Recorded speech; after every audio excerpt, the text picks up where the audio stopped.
আমরা যদি বিরোধে লিপ্ত হই তাহলে পরাশক্তিগুলোর সুবিধা তখন আমাদের কাউকে দিতে হবে ট্রানজিট, কাউকে দিতে হবে সেন্ট মার্টিন, কাউকে দিতে হবে দেশের অর্ধেক। 24-এর ছাত্র নাগরিক অভ্যুত্থানের পরেও যদি সেই বিরোধ আমাদেরকে খায় তাহলে এতগুলো তাজা জেনজির রক্ত বৃথা যাবে। চিল্লায় বলো ঠিক কিনা? মনে রাখবেন, যখন আমি একা থাকি তখন আমি ব্যক্তি, যখন আমরা সবাই মিলি তখন আমরা শক্তি। What are the drawbacks and disadvantages of division, social and political division in the society? Disunity.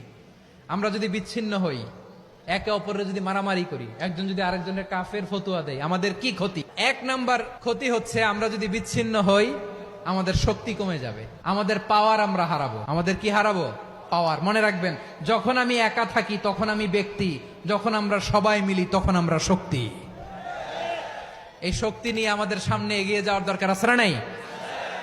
তাহলে আমরা যদি নিজেরা বিরোধে লিপ্ত হই আমাদের ক্ষমতা, পাওয়ার ছুটে যাবে। আমরা এই পাওয়ার হারাতে চাই না, ঠিক কিনা বলেন? রব্বুল আলামিন ঠিক তাই বললেন। রব্বুল আলামিন বললেন, খবরদার, ওয়াতিউল্লাহ ওয়া রাসূলাহু ওয়া লা তানাযাউ ফাতাফশালু ওয়া তাযহাবা রিহুকুম ওয়াসবিরু ইন্নাল্লাহা মা'আস সাবিরিন। আল্লাহর আনুগত্য করো, নবীর আনুগত্য করো, কিন্তু খবরদার নিজেরা বিরোধে লিপ্ত হয়ো না, নিজেরা মারামারি করো না, তাহলে তোমাদের শক্তি কমায় দিবে কে? ফাতাফশালু, তোমরা সাহস হারাবা, ওয়া তাযহাবা রিহুকুম, তোমাদের শক্তি কমে যাবে, পাওয়ার কমে যাবে। তাহলে আমরা যদি নিজেরা মারামারি করি, আমরা নিজেরা যদি বিচ্ছিন্নতায় লিপ্ত হই, আমরা যদি মতানৈক্য করি, তাহলে আমাদের শক্তি কমে যাবে, ঠিক কিনা? আমরা শক্তি কমাবো। আচ্ছা, ছোট্ট একটা বাঁশের কঞ্চি যদি আপনারা দেয়, পায়ের মধ্যে ধাক্কা দিয়ে ভাঙতে পারবেন না? এরকম বাঁশের কঞ্চি যদি 20টা একসাথে জোড়া লাগায় দেয়, ভাঙতে পারবেন? কথা বোঝে নাই মনে হয়। চিকন একটা বাঁশের কঞ্চি দিলে ভাঙা যাবে না? এরকম চিকনই 20টা বাঁশের কঞ্চি একসাথে লাগাই দিলে ভাঙতে পারবেন?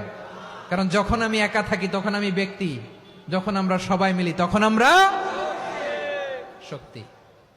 আমরা যেন শক্তি না হারাই। আমরা বিরোধে লিপ্ত হলে আমাদের শক্তি কমে যাবে। এই হচ্ছে 1 নম্বর ডিসঅ্যাডভান্টেজ। 2 নম্বর ডিসঅ্যাডভান্টেজ হচ্ছে আমরা নিজেরা বিরোধে লিপ্ত হলে অন্যরা আমাদের মাথায় কাঁঠাল ভেঙে খাইতে সুবিধা হয়। কথা বুঝেন নাই? আমরা যদি বিরোধে লিপ্ত হই তাহলে পরাশক্তিগুলোর সুবিধা তখন আমাদের কাউকে দিতে হবে ট্রানজিট, কাউকে দিতে হবে সেন্ট মার্টিন, কাউকে দিতে হবে দেশের অর্ধেক। চিল্লায় বলো ঠিক কিনা?